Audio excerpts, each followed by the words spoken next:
Franklin Mercer had always been the kind of man who remembered everything. Birthdays, anniversaries, old phone numbers from 40 years ago.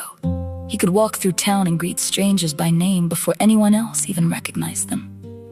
So when he forgot his granddaughter Lily's name one afternoon, everyone laughed it off.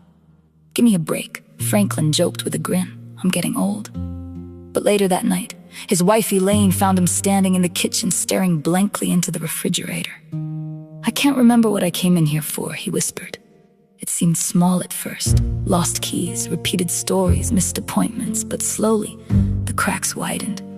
Franklin began forgetting directions home from places he'd driven to for decades. He misplaced his wallet in the freezer. He forgot conversations minutes after having them. Then came the diagnosis, Alzheimer's disease. On the drive home from the doctor, nobody spoke. Franklin stared quietly out the passenger window before finally saying, "So, this is how it starts." And it was. At first, life stayed mostly normal. Franklin still mowed the lawn and watched baseball with his son David. Some days were so good the family convinced themselves the doctors had made a mistake. Then the harder days came. Franklin forgot how to use the microwave, forgot how to button his shirt, forgot where he was in the middle of the night. "Frank, where are you going?" "I need to get home before my father gets angry," he said softly. His father had been dead for over 30 years. That was the night Elaine cried after he went back to sleep. Their children struggled too. Rebecca buried herself in research and support groups, desperate to fix something that couldn't be fixed. David struggled differently. Every repeated question felt like another goodbye he wasn't ready for. One night, Franklin asked him 3 times whether Lily had started high school yet. Finally, David snapped, "Dad, you already asked me that." The hurt on Franklin's face was immediate. A few minutes later, David sat alone in his truck outside the house, crying into his hands because the man disappearing in front of him wasn't just a patient. It was his father. The man who taught him to ride a bike, the man who worked overtime so his children could have better lives, the man who once carried him through a snowstorm to the emergency room after a sledding accident. And now, piece by piece, dementia was taking him away. As the years passed, Franklin became quieter, smaller somehow. Yet every so often, the fog would lift. One spring afternoon, he sat on the porch with Lily and suddenly remembered a fishing trip from years earlier. The lake, the sandwiches, even the way Lily cried when they released the fish. For nearly an hour, he was completely himself again, sharp, warm, present. Elaine watched from the kitchen doorway, trying not to cry, because dementia was cruel enough to return him in little pieces, just long enough for everyone to remember what they were losing. The hardest moment came on a Thursday morning while Elaine helped Franklin shave. He looked at her gently through the mirror and asked, "What's your name again?"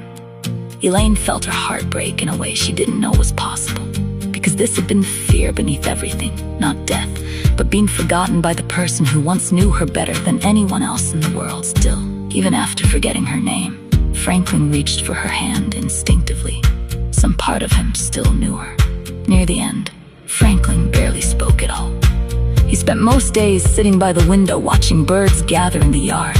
But one rainy evening, sitting quietly beside Elaine, he suddenly looked at her with complete clarity. "You stayed," he whispered. Elaine's eyes filled with tears. "Of course I stayed." Franklin looked down at his trembling hands. "I'm trying so hard to remember," he said softly. Elaine held his hand tighter. "You don't have to," she whispered. "I'll remember for both of us." Franklin died on a cold January morning with his family beside him, and after years of losing him little by little, the final goodbye felt strangely peaceful.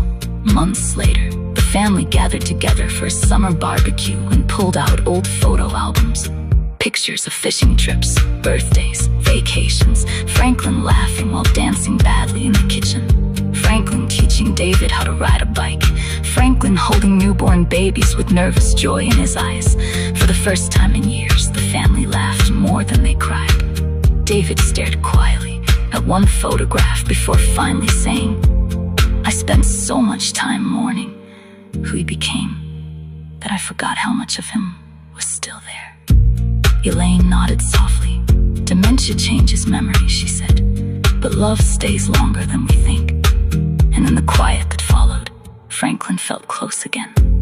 Not the illness, not the confusion, just the man.